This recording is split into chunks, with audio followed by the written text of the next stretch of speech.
Cette semaine pourrait être plus importante que la précédente. Vous vous demandez pourquoi? Eh bien, la récente hausse du marché crypto a surpris beaucoup d'investisseurs, surtout quand on sait que septembre est historiquement un mois plutôt difficile pour le Bitcoin. Mais ce qui a vraiment surpris, c'est le nombre d'altcoins qui ont participé à ce rallye haussier. Mais si vous suivez nos vidéos, vous savez qu'on a déjà parlé de cette hausse. On savait que les altcoins allaient profiter de plusieurs événements comme la conférence Token 2049. Alors la vraie question, c'est qu'est-ce qui pourrait propulser le marché encore plus haut cette semaine? Ce ne sont pas forcément les événements eux-mêmes, mais plutôt le FOMO, la peur de rater le train en marche, qui risque de pousser les investisseurs à rentrer massivement sur le marché encore cette semaine. Jusqu'à récemment, l'intérêt des particuliers pour la crypto était au plus bas depuis plusieurs années.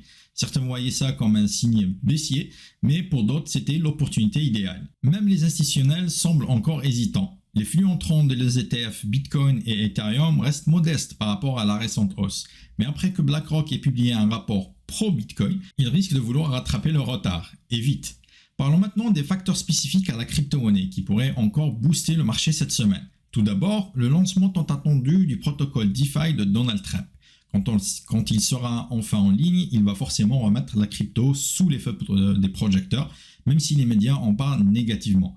Imaginez des millions de supporters de Trump se lançant dans la crypto, juste pour essayer. Ça pourrait bien donner un sacré coup de pouce au marché. Ensuite, il y a une autre nouvelle à surveiller, l'ajout du CBBTC de Coinbase sur la plateforme DeFi Avi, qui devrait être validé très bientôt. Cela pourrait libérer des milliards de dollars de collatéral crypto, ouvrant la voie à des prêts massifs en stablecoin pour spéculer sur les altcoins.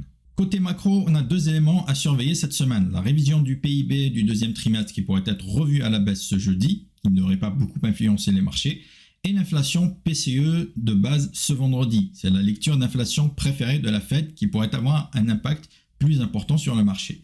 Si ces chiffres baissent comme prévu, cela donnerait à la Fed plus de marge pour réduire encore les taux d'intérêt lors de sa prochaine réunion. Résultat, cela pourrait être un signal bullish énorme pour les actifs risqués comme les altcoins. Mais attention, il y a un gros risque qui plane sur ces perspectives optimistes, un signe noir géopolitique, notamment l'escalade au Moyen-Orient ou en Europe de l'Est. On voit déjà des tensions grandissantes et si cela dégénère en conflit régional, les marchés pourront en souffrir. Voilà pourquoi cette semaine pourrait être déterminante pour les cryptos. Entre la FOMO, les annonces à venir et les facteurs macroéconomiques, il y a de quoi garder un œil sur le marché. Et si vous voulez être les premiers informés des dernières tendances, des actus brûlantes et des meilleures opportunités d'investissement, abonnez-vous à la chaîne et activez la petite cloche de notification pour ne rien manquer. Dites-nous en commentaire, vous pensez que la FOMO va vraiment décoller cette semaine? J'ai hâte de lire vos avis. À très bientôt pour une nouvelle vidéo pleine d'actu et de pépites crypto.